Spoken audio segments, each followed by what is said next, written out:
Саламатсыздар ма, құрметті көрермендер. Қазір біз сіздермен бірге Google Class арқылы ағылшын тілін, яғни онлайн курсты оқуды үйренеміз.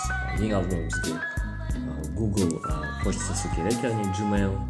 Біз оны қазір басынан бастап сіздермен бірге бастаймыз. Создать аккаунт для себя. Кез келген ат болады. Мысалға берейін.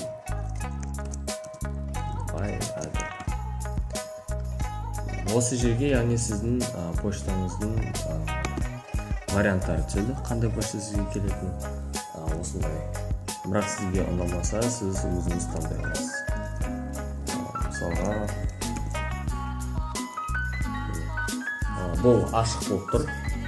Яғни және де біздер қазір парольны ойлап табамыз, және оны қайталамыз.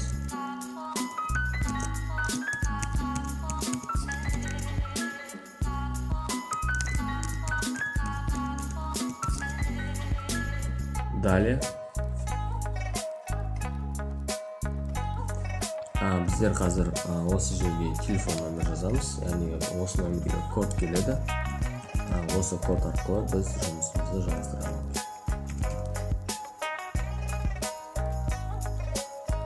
Күтеміз.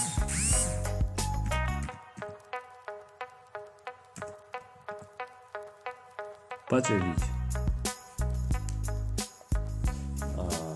Және біз осы жерде телефон номерімізді қалдыра аламыз, немесе басқа номерге өзгерте аламыз. Сонымен қатар мүлдем өшіріп тастай аламыз. Мен үшін әлде керек емес. Туған күніңіз бен жылыңызды жазасыз.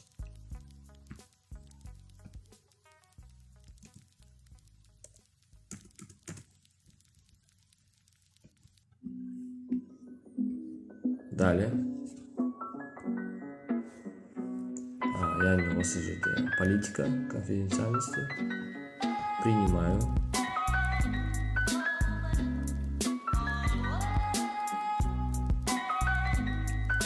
Күте тұруға тура келеді.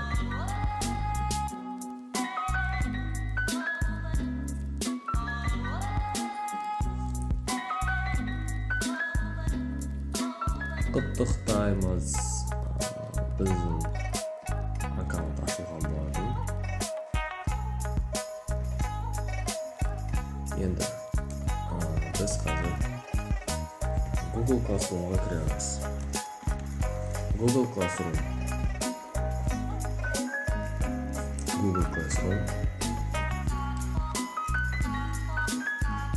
Аккаунтты өзгертеміз. Мынау біздің жаңадан ашылған Gmail.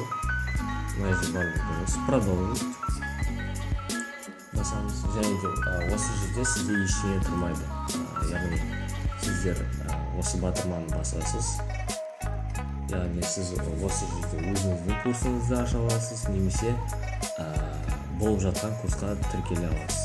Присоединиться. Және де сізге осы жерге код керек болады. Бұл кодты біз сіздерге жібереміз. Бөлек түрде сіз осы кодты жазу арқылы біздің курстарға қосыла аласыздар.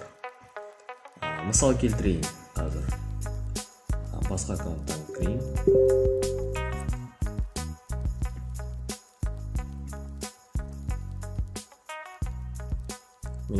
Менде осындай курс бар.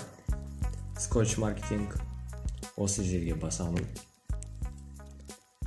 Бұл менің үй тапсырмаларым. Ең бірінші осы жерден ең бірінші үй тапсырмасы. Осы үй тапсырмаға кіреміз.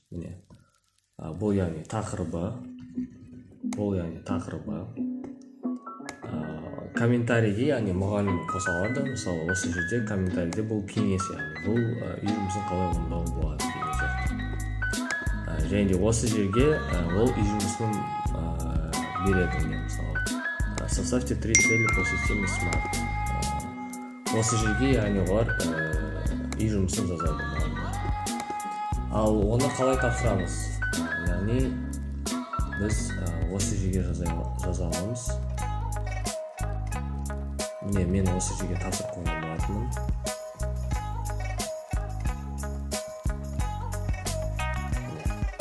Ал тапсырылмаған жаңадан келген. Көрдіңіз ба? Сіздер уақытында тапсырмасаңыз, сіздерде осындай қызыл жазу шығады. Яғни сіздер қалай үй жұмысын тапсыра аласыздар? Добавить или создать деген батырманы басасыздар. Және де осы жерге Microsoft Word документ арқылы, немесе презентация арқылы тапсыра аласыз, немесе таблицалар арқылы, немесе сурет арқылы тапсыра аласыз. Яғни бұл же файл тіркеуге болады, ссылка, немесе Google диск арқылы тапсыра аласыз.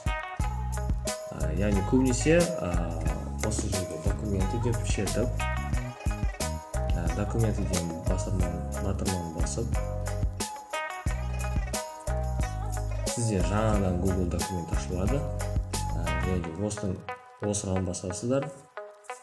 Және де осының ішінде сіздер өз үй жұмыстарыңызды орындай аласыздар.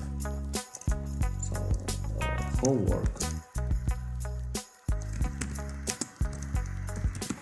Мысалы, homework дейсізді, берілген тапсырмалар бойынша жауап бересіздер.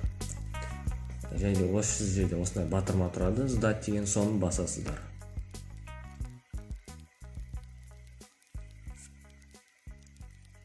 Міне осындай сообщение келеді, сдать деп басасыздар. Сіздер үй жұмысын тапсырған боласыз. Көргендеріңізге көп рахмет. Сау болыңыздар.